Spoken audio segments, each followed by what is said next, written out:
Hi, and welcome to Elevated Planet. This is Jolene Gabrielle with John Drew, the captain of this ship, and he will be telling us more about what today's live will be about. John, take it away. Thank you, Jolene. Hi, everybody. Thank you very much for being here, and looking forward to another exciting hour ahead.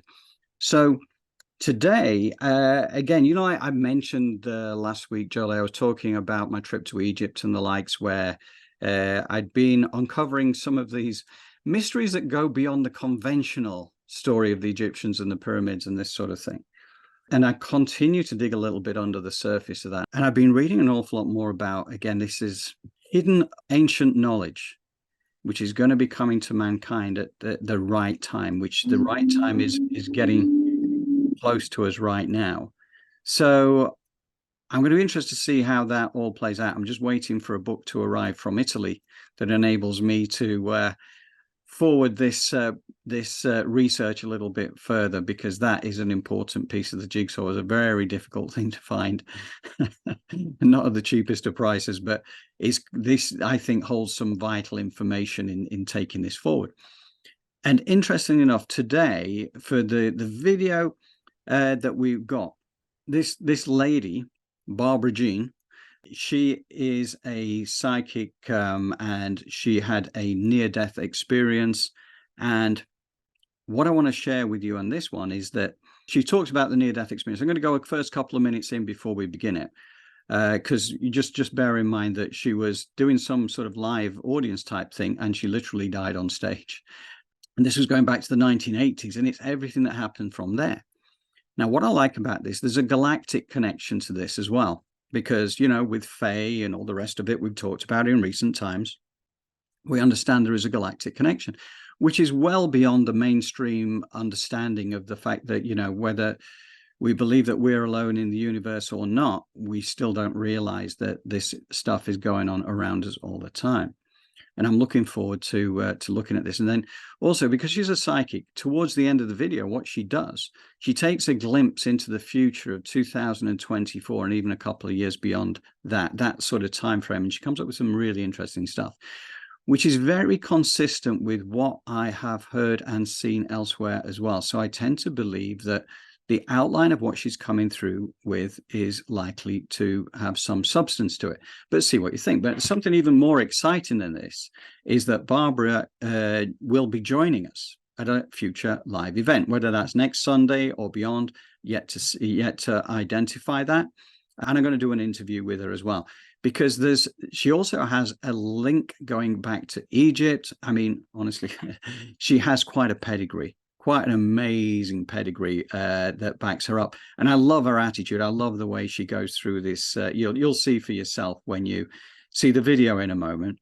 But, you know, I'm looking forward, much like when we interviewed Gary Wimmer, having seen the near-death experience that Gary had. I think she's a kind of equivalent. She has a broader remit in terms of what she does these days. And I like her energy a lot. So anyway, see what you think. Barbara Jean is coming up now. Bear with me a second. Usual little bit of jiggery pokery here to get to the right. Third dimension here in the hospital. Now, my body, when I popped out of the body, I don't remember anything with the body at all. All I know is that I had absolutely no pain. Absolutely no pain. I was in this beautiful, amazing space. And it was this liquid, warm, undulating water of love, more love than I had ever felt in my whole entire life. I was a single mom. I had the love of a mom, you know, or the love of a dad. I'm a real loving, nurturing being. But this was way beyond anything I had ever felt. in this circle of beautiful liquid love, kind of a dark water, there was more love than I had ever experienced. It's one heartbeat. And later, I met a First Nation Native chief, and it sounded like a lot like the drum beat of the First Nations drums. And her and I, the earth became one, and I got to see that she was feminine and that we needed to take care of her, that we were disrespecting her, and that in order to join a galactic federation or the other, in the other galaxies and beyond, we had to grow up and be responsible, not only for ourselves, but for our earth, and that we needed to do that. We needed to do that as soon as possible. And so I just started crying because I felt so bad, because I felt like, that they were right, that I had not taken care of the earth, even though I was organic gardener. I had no idea of how much beauty she was, and that she was considered a gem in our galaxy, and that she's precious, and that whatever happens to her happens to us, and so we are one heartbeat. So I stayed with that for a while. Then I flew out of the spaceship, and I flew above acres of green, thick forest. I don't know for how long. I thought maybe they were healing my heart. I had been going through a divorce at the time. Of all this greenery, of all this nature, there were no people, no buildings, no anything. And I just did that for so long,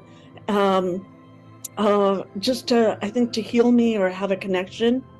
And then after that, the guardian would look at me and without saying anything, and I still couldn't see his face, but it's to go to the next experience. So that experience, I go up these huge stairs, alabaster lit stairs, really beautiful, and to the right is a temple floating in the cosmos with stars above it and around it.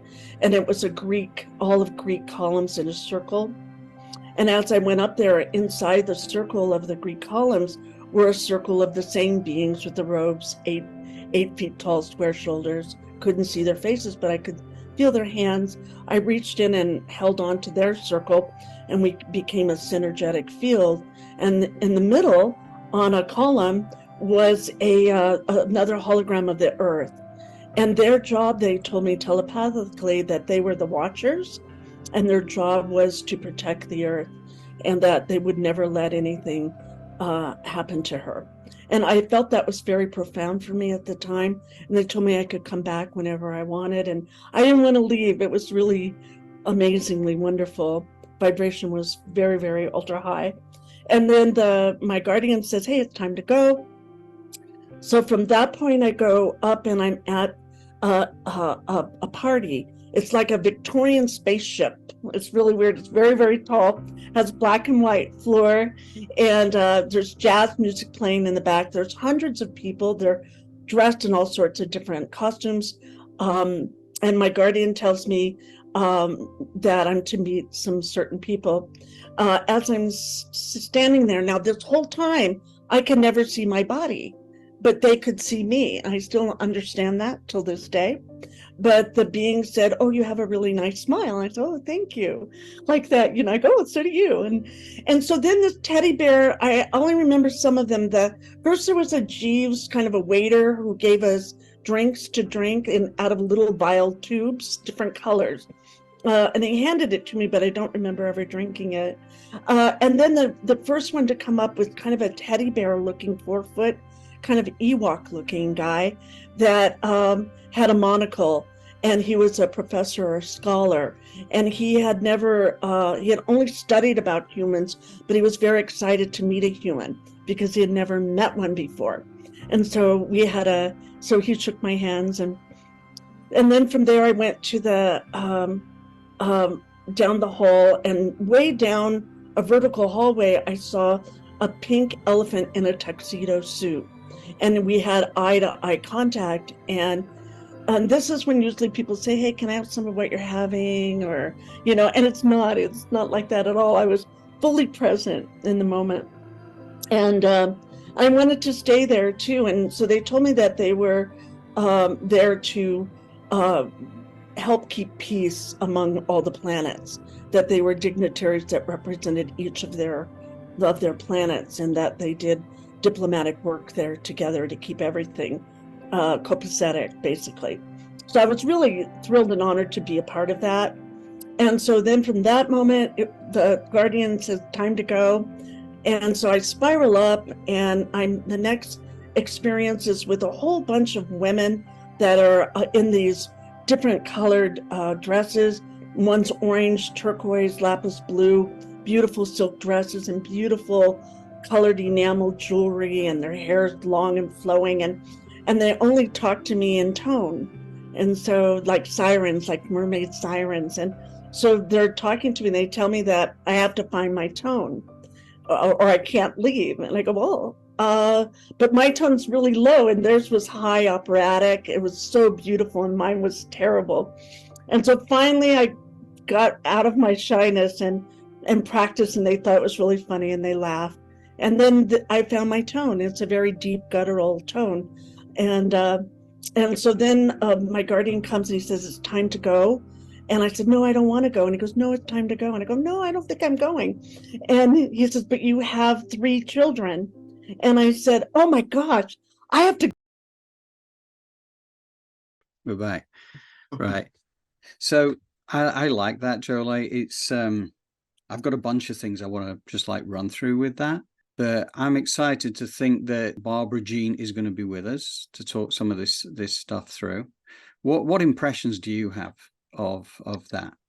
It's interesting how, it seems like some of these concepts, symbols, or things that people see when they have near-death experiences are very similar, especially when they talk about energy, vibration, frequency, tones, and interconnection. So I find it very interesting how she was able to sort of say or experience some of the same things that we've heard over and over again.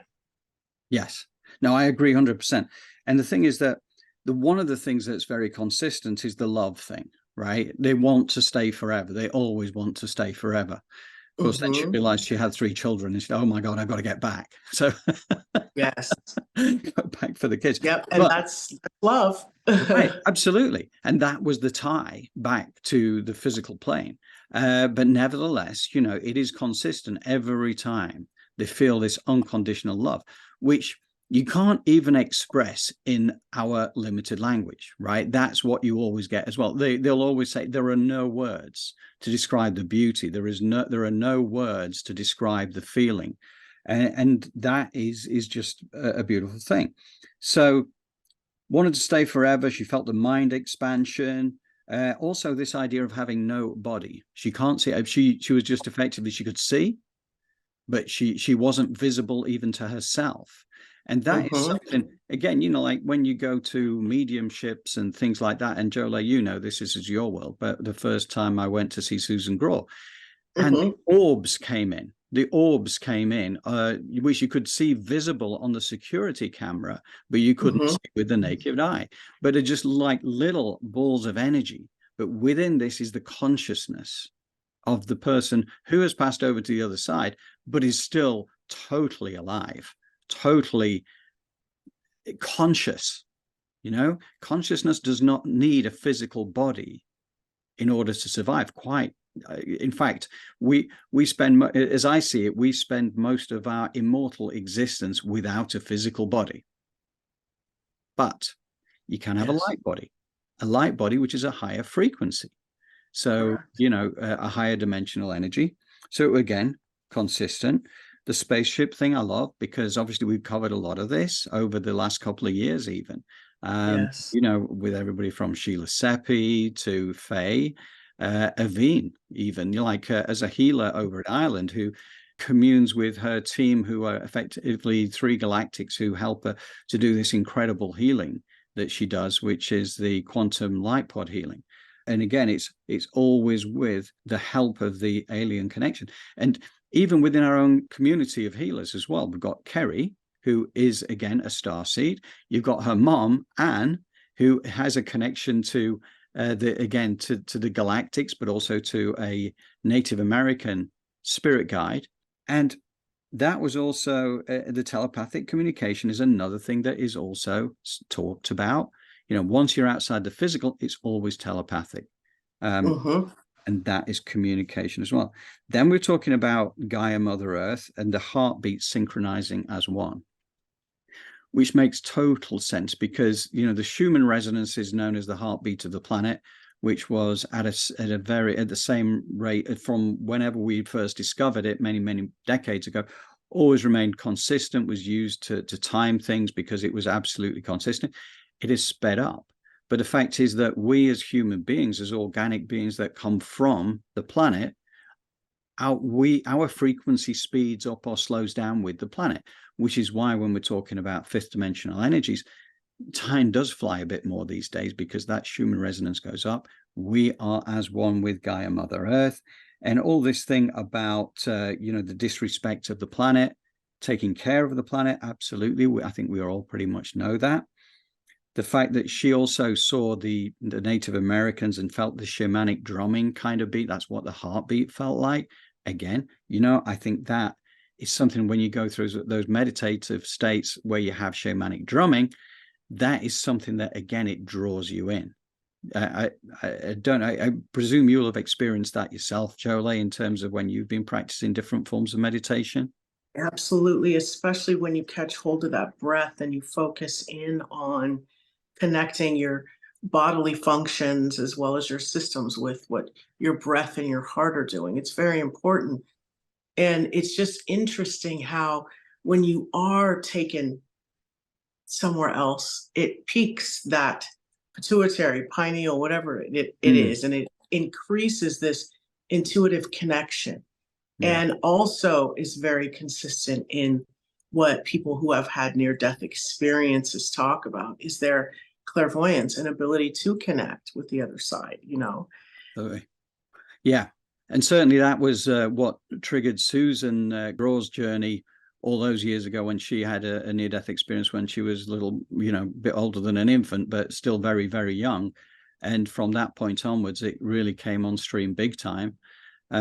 Which she didn't really truly get a grip on until she was in her 30s, because it caused all sorts of havoc in her life. Because clearly, you at that age, in the earlier age, all you want to do is conform. You don't want to be the different one. Right. You know, it kind of comes across as a blessing and a curse, but it was definitely a blessing in the long run because she's helped thousands of people. Indeed, as you, Joe, have helped thousands of people. I know because I was one of them.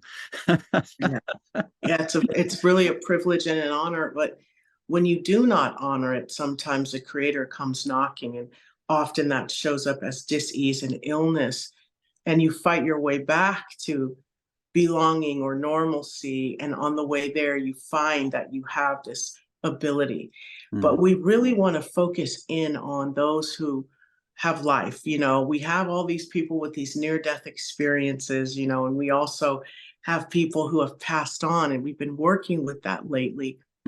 But what's important for us who live and move and have our being on this earth plane, right, is to be able to really connect with that ancient wisdom and knowledge, remembering so that we can move our lives forward. Because all of that is there for the taking. But because we've been programmed, conditioned, we've had the power of suggestion happening around us all our lives, it's really sort of shepherded us in a certain way.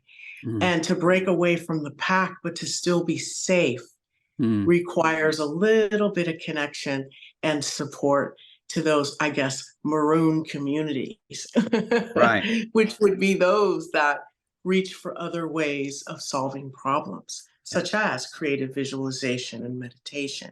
Yes. But one thing that is very much so tethers it all together is forgiveness. And that's a big deal with us in this dimension, as she talked about. The ability for us to forgive ourselves is one of the hugest blocks that we have as mortal beings. We hold so much energy and stress around the past and what we should or should not have done, right? And there's this saying that when I went to Clear Sight, Judy would say, she would say, you don't should on other people and you don't let other people should on you. Because it's sort of like the same as the word that it sounds like, right? That curse word. But shoulds are just inappropriate in a free will society. We can benefit by doing certain things, but should is something that we don't want to saddle ourselves with, right? Yeah. And once we start the shoulding, the forgiveness is out the door. And then once forgiveness goes out the door, then gratitude follows, right? So Yeah. then we have all this, like, talk about Pandora's box being Right. closed. It Yeah. puts all the good stuff in there. Well, we're So- always we tend to typically get called into judgment, don't we? Yeah. That's part of the way that the media focuses. They're always saying, "Oh, what do you think this?" Or they're actually creating a view for you to seize on their behalf. This is what they're leading you down that path. And forgiveness is difficult when you start to judge like that, or self-judgment, or judgment of other people.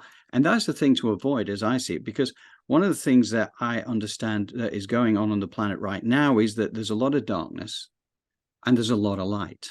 There's both. But even those who are steeped in the darkness are here to play out a role, and it's not a black and white situation where you would say there is evil and there is good. And there is, because we have this polarity. It's part of the reason we're here on the planet, is to experience the polarity. But actually judging people and judging events, it's actually retaining that neutrality. And absolutely, you are right to fight for what to be kindness, compassion, humility, respect, and all this kind of thing. This is what people deserve. And this is, an interesting point about what she was saying later on when she was talking about what she was seeing of the future, is that it was the people.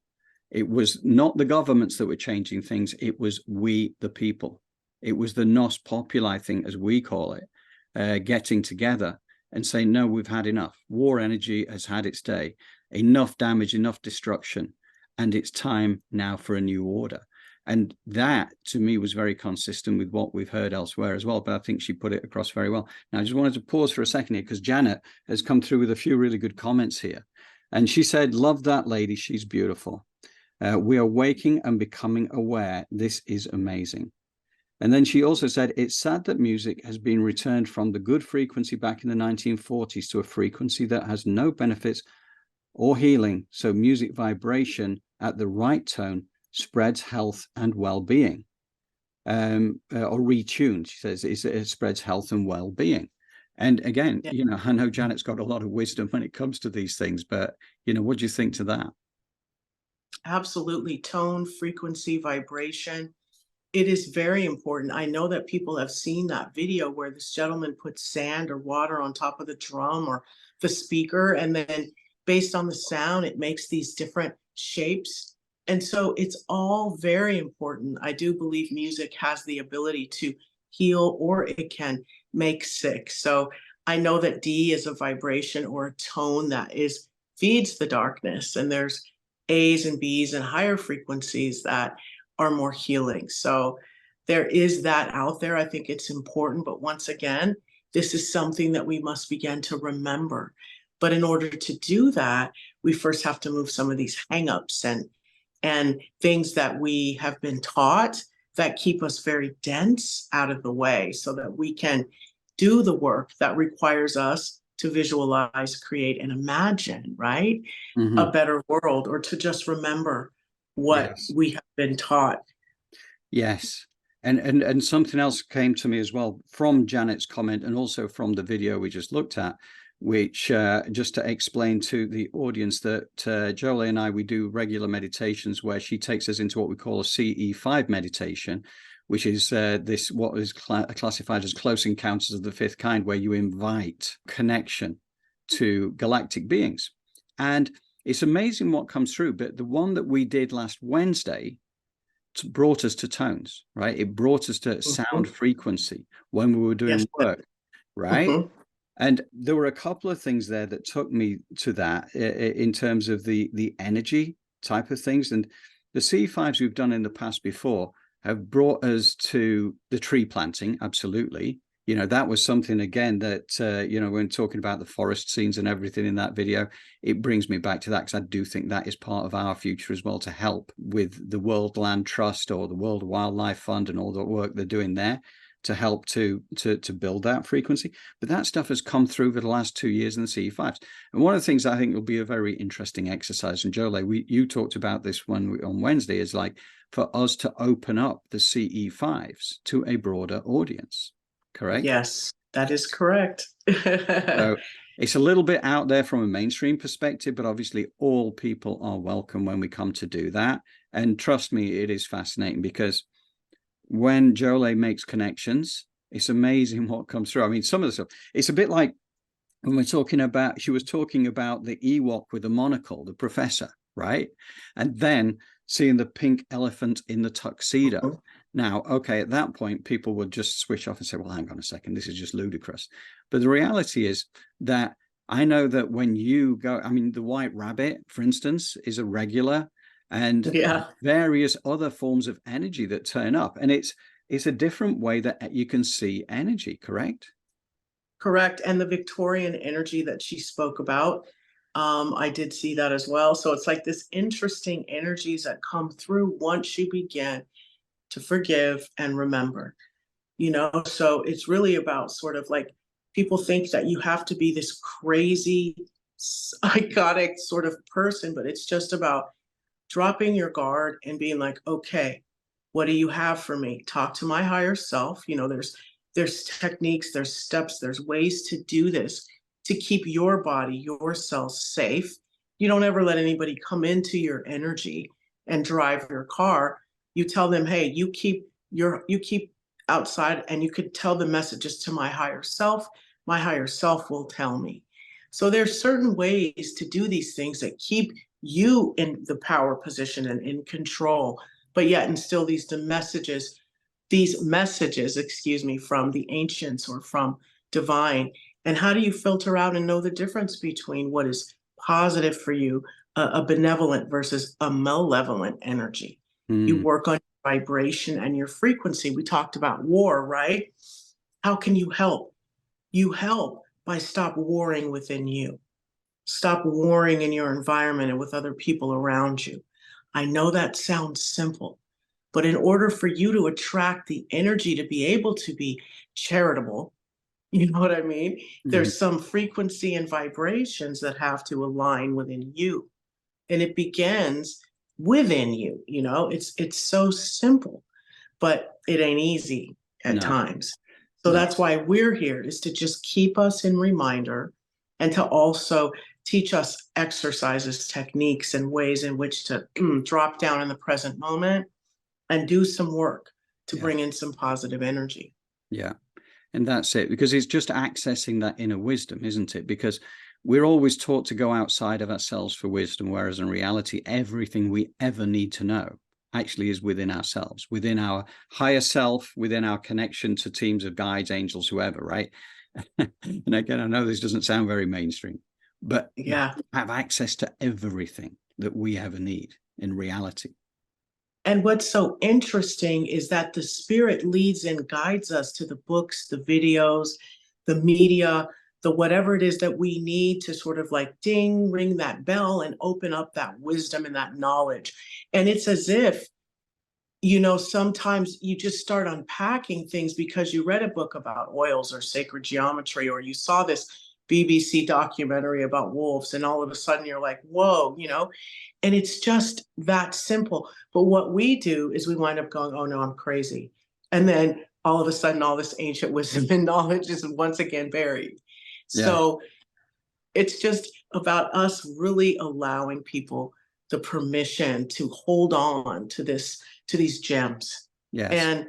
And oftentimes what we need you to do is to stop going off the grid, even though it's so much easier, and to try to infiltrate in society so that you can continue to empower and illuminate others. But it's very difficult once you begin to wake up that ancient knowledge and wisdom to fit in, or to opt. You really want to opt out of the game, but we need for you players to stay in there, to wake up the others. So that's why we're here.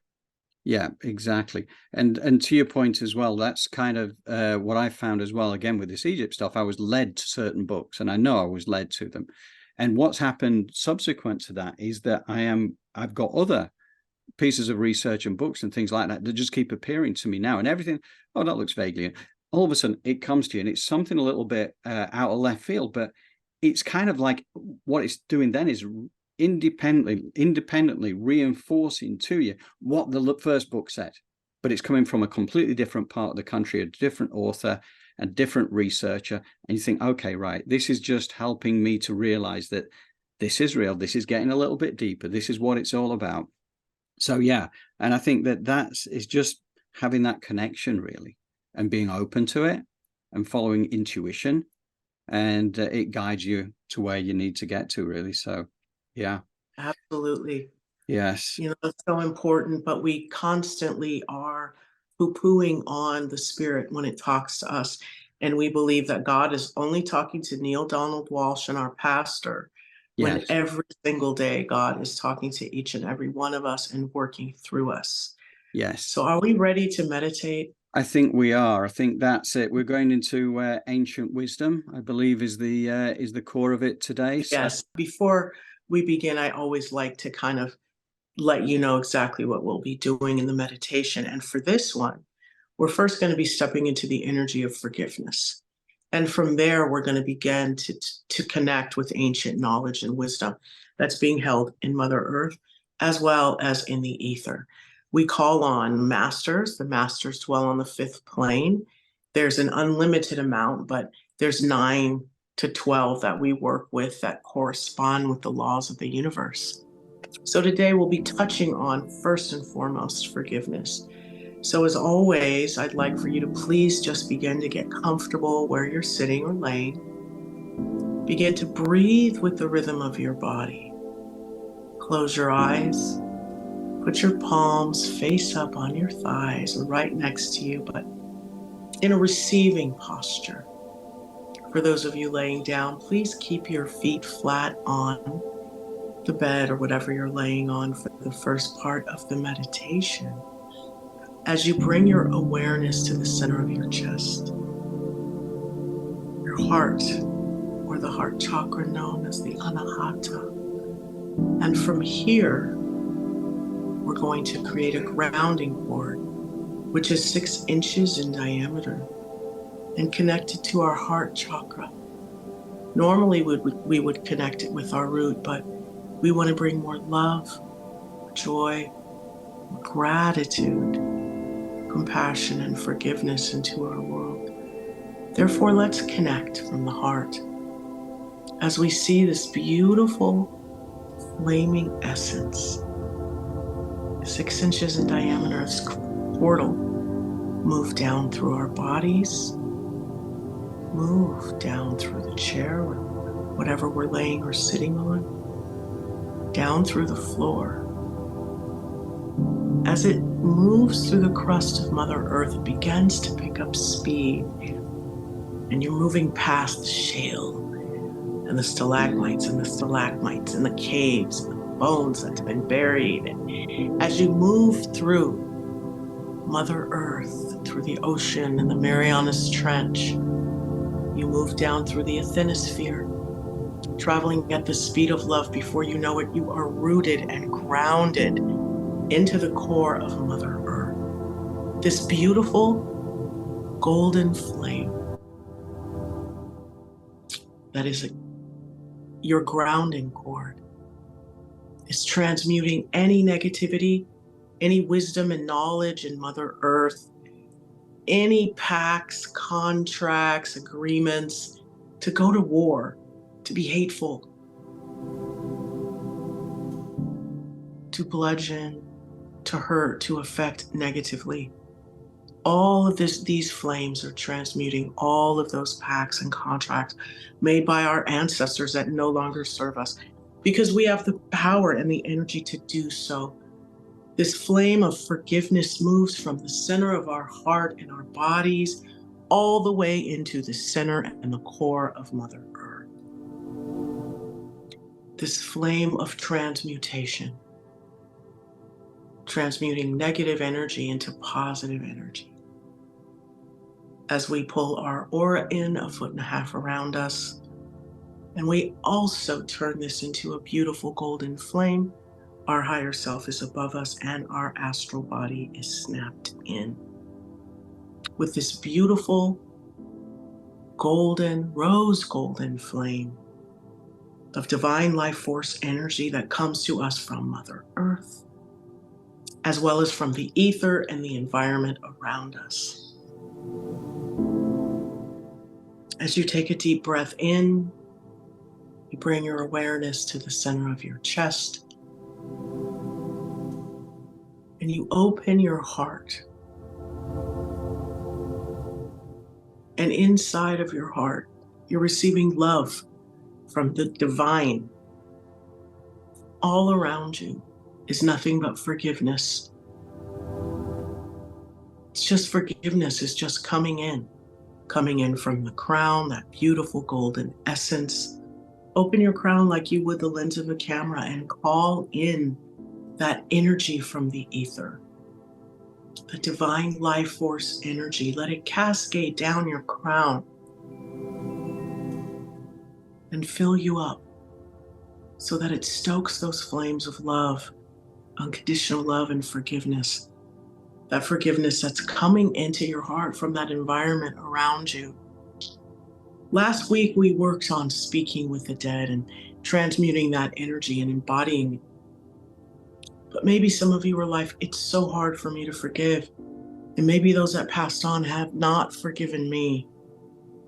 But today, we put all of that aside and we step into the energy of forgiveness. And from a heart-centered space, your heart is open. I'd like you to open your brow, your third eye, like you would the lens of a camera.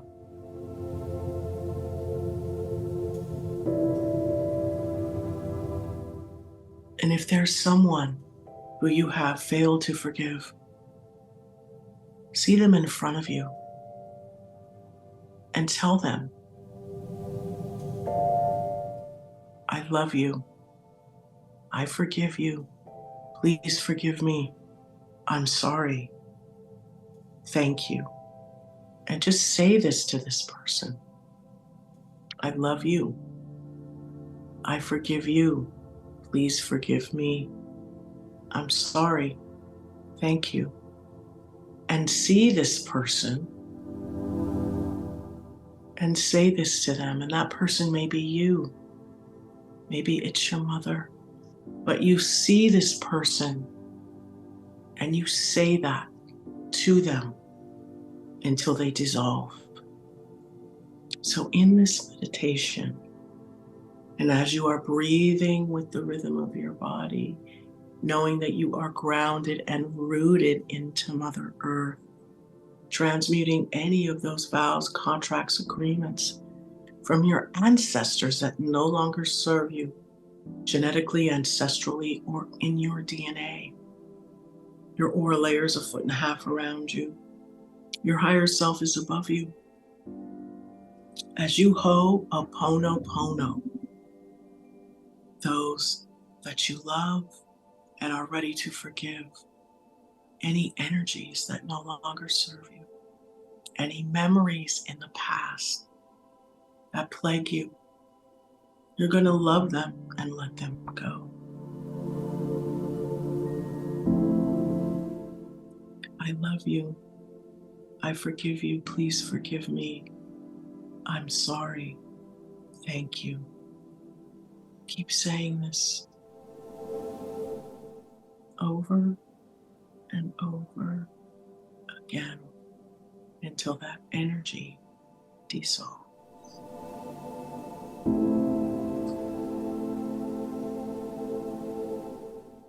I love you. I forgive you. Please forgive me. I'm sorry. Thank you. In whatever order you want to say that in.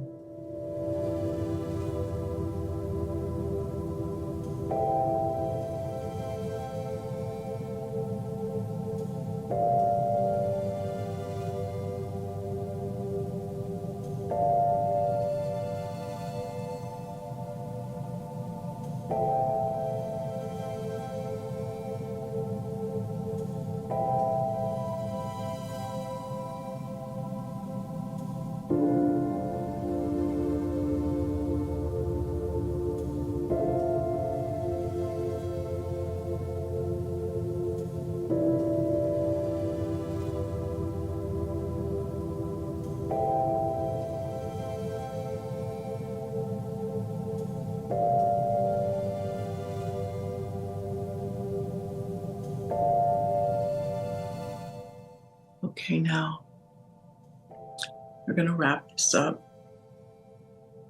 and take a deep breath in and say it one last time to that person in front of you.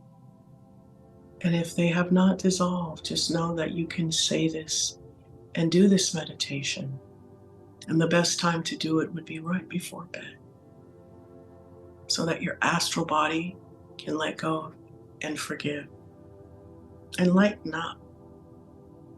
And so now that you have brought in forgiveness into your heart and into your cells, let's go ahead and connect with that ancient wisdom. We stay seated in our heart. We open up our brow and our crown. And we allow specifically for the energy from the fifth plane to be filtered through our higher self and into our crown, all of the ancient wisdom and the knowledge. Were your ancestors shoemakers? Are you a shoemaker? Bring in that wisdom and that knowledge. Did your ancestors make elixirs and healing, root work? Bring that in. Were your ancestors financial wizards? Or do you want some of that budgeting, financial prosperity energy? Bring that in. Make sure it filters itself through your higher self, that you have access to that information. Pull it into the heart, pull it into the brow, let it filter through that flame that is there, filtering out any negativity and filtering in all of the positive energy, knowledge, and wisdom. And then from the fifth plane, it comes in as it filters itself through your higher self and down into that crown. You can also receive that ancient wisdom and knowledge from that flaming grounding core. And all those contracts, agreements, other obligations, curses, spells, or karma that is being transmuted by that beautiful golden flame. You're receiving all that wisdom and that knowledge from that experiences, learning all of those powerful and positive lessons and letting go of any of the negative, letting that recycle into Mother Earth, turning into positive creative life force energy for anyone to use. As you take a deep breath in and let this energy cycle into your heart, into your brow, your mind, and into that spirit, allowing for you to have a new perspective, a new thought, a new way of doing things based upon your presence and your future. Burning all of that past energy and information into grist for the mill to move your life forward, to empower you and lighten you. Now that you have dropped any unforgiveness, hang-ups, complexes, low self-esteem, lack of confidence, detrimental introversion, we let it all go. And we bring in that ancient wisdom and knowledge of knowing who we are, being able to connect, the divine flame that we are, connecting with our ancestors and connecting with those around us, and allowing for us to elevate the planet. Take a deep breath in, exhale. Close your feet chakras like you would the lens of a camera, your hands, your heart, and your brow.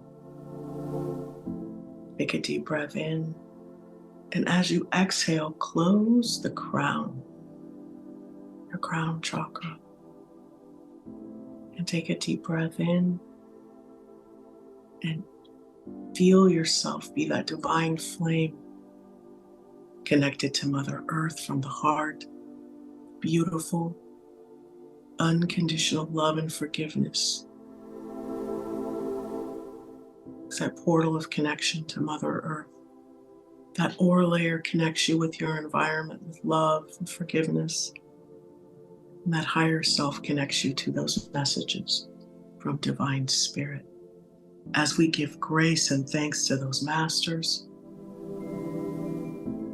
for imparting us with that wisdom, we take a deep breath in. And as we exhale, you may open your eyes. There we have it. I like that. And just Janet sent us another note as well. Janet said, if you hurt some with words, it stays with them for ages and harms their vibration, even if you are not with them. If you give love to them subconsciously, they feel better.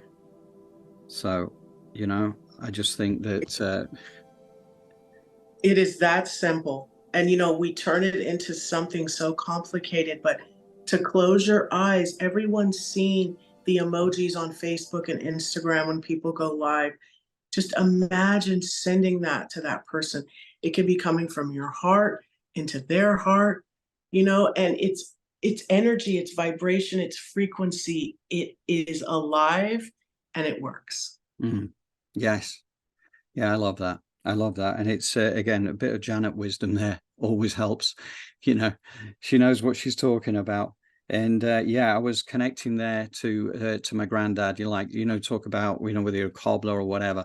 So I think I'm going to get very good at cleaning windows now, because that's what I have to do. So I'm going to go and try that out next. And yes, you can do it body, mind, and spirit. But maybe it was just the diligence that he had in cleaning those windows. They're going to sparkle. Whatever that was, what the sparkle, whatever that wisdom knowledge is, it's important for us to grasp onto it and move.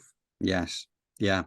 No, I love it. I love it. I think I like the fact that we're connecting to ancestors. I like the fact that we're pulling the positive energies, getting the forgiveness thing going. And it's that sense of oneness as well, because again, this is what it all comes back to, is like the law of divine oneness being the first of the 12 universal laws, right? We're all one. And yes, it's kind of, once you start to do these things, and we're drawing ourselves back to identify with the fact that we are all one, and that that's something, I mean, we come here for this individuated experience, so we all feel separate. And there's no doubt about it. That's the intention, is to feel that separateness and actually to take on our life challenges and to grow and to learn. But now is coming the time where we're getting more into that heart-based consciousness, which is a oneness consciousness, a Christ consciousness, whatever you want to call it. But it's a higher frequency energy that takes us towards this fifth dimensional energy that Barbara Jean was talking about there as well. Yeah. And I'm really fascinated to talk to her as well, because she's the ambassador of light, as she was appointed from the end of that NDE. So I'm really interested to know what that has meant for her. And that was decades ago. I mean, that NDE, it's the late 1980s, I think that actually occurred. So it was a long time ago. So how has that kind of manifest itself? And I know that ambassadors apparently like nachos, particularly when they're coming out of a coma. I love the fact that the first thing she did coming out of a coma was pull the tubes out and say, I want some nachos. Yes. Wow. And that's what we mean. Like, people think this is so woo-woo, but like, you go woo-woo and then you come back and you want a beer and nachos or whatever, so it's like these things exist in the same experience. And it's not something that people have to think that they need to jump in and out of. It is right here with you right now. It just requires you closing your eyes and breathing and visualizing. It is. And I'm going to say, the more you do it, the more automatic that connection becomes. And at the outset, when you're first trying it from a mainstream perspective, I know it's a challenge. You got monkey mind going on, taking you like off to the football match and this, that, and the other, and things that are happening all around you. But over time, it just becomes so easy. It's a practice. Yes. And what a wonderful practice it can be when you begin to, let go. A lot of people, oh, I can't see, I can't hear, I can't feel. One of those three will happen for you. And even if it's just you sitting in your heart, you may see pictures, you may be thinking about things. That's where you work at. Wow, why am I seeing this picture? I wonder how my mom feels about that. Maybe maybe it's time to bring some forgiveness in. Maybe just see the word forgiveness and let it melt in your mind. There's so many different ways to go about this, and they're all right. Yes. Yeah, I suppose that's the key, isn't it? Because we have an individuated way of approaching life, and we're all unique for a reason.